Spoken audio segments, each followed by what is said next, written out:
Ma'am, जी ma'am. जी, okay, देखते हैं। Aesthetic से हम लोग अब स्टार्ट करेंगे। 2 हम लोगों ने कवर किया, उसके आगे से करेंगे। एस्थेटिक देखिए, it is a philosophy of the fine art. Aesthetic मतलब समझिए सुंदरता से रिलेटेड है, ठीक है? जहाँ पे एस्थेटिसिज्म आ जाता है वो ब्यूटी को इंडिकेट करता है, ठीक है? एंड आर्ट आर्ट, ठीक है? चाहे नेचर में हो या आर्ट में हो। The term was applied by the deconstructionist Paul D.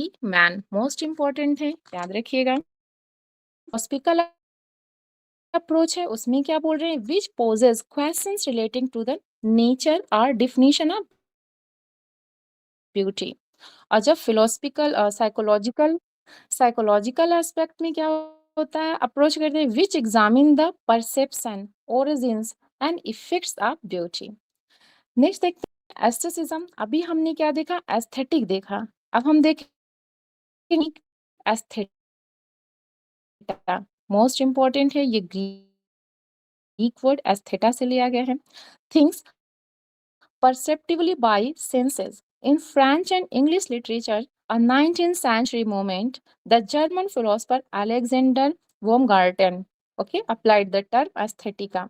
That maintain art need serve most important. Okay, Walter Peter, Oscar Wilde, John Ruskin, and Rossetti's were notable supporters of it. इसके सबसे ज्यादा notable जो supporter थे कौन कौन थे? Walter Peter थे, Oscar Wilde थे, जॉन रस्किन थे एंड रोसेटीज थे।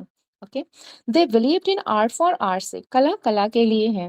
Okay, other famous slogan coined by Oscar Wilde. अब देखिए ये इंपॉर्टेंट है, जो ऑस्कर वाइल्ड ने दिया, क्या दिया?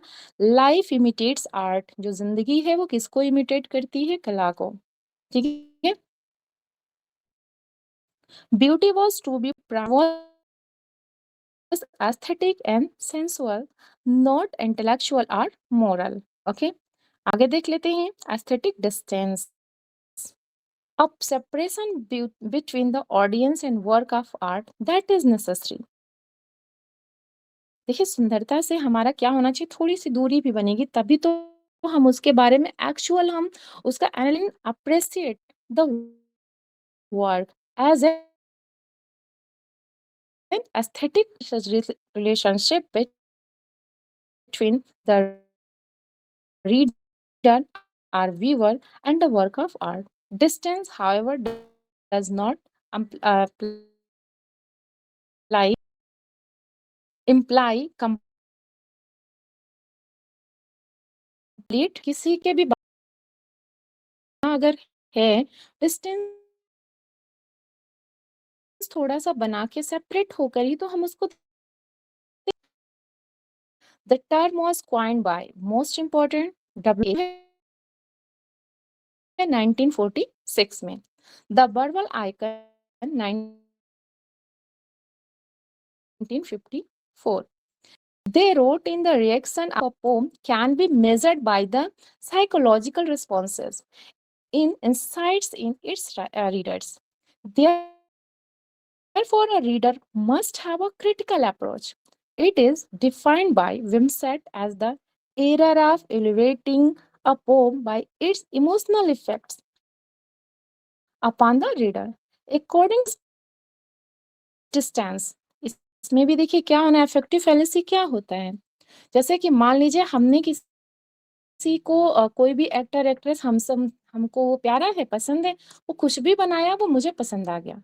उसमें हमने नहीं देखा कि उसके डायलॉग कैसे हैं, उसने एक्टिंग कैसे की, बस वो मुझे पसंद है, बस वो इसलिए वो मेरे अकॉर्डिंग मूवी 5 स्टार हमने उसको दे दिया। ठीक है? तो क्या होना चाहिए? डिस्टेंस ज़रूरी है। Himself from the emotional effects produced by the poem. It was coined as a principle of new criticism. ठीक है? तो 2-2 रखेंगे क्योंकि फिर आप लोग भी रिवीजन करके आएँगे तो हम जब क्वेश्चन पुट अप करेंगे हम लोग एक-दूसरे को तो अच्छे से कोऑपरेट भी करेंगे, अच्छे से रिप्लाई भी करेंगे। ठीक है? तो इतना ही रखते हैं।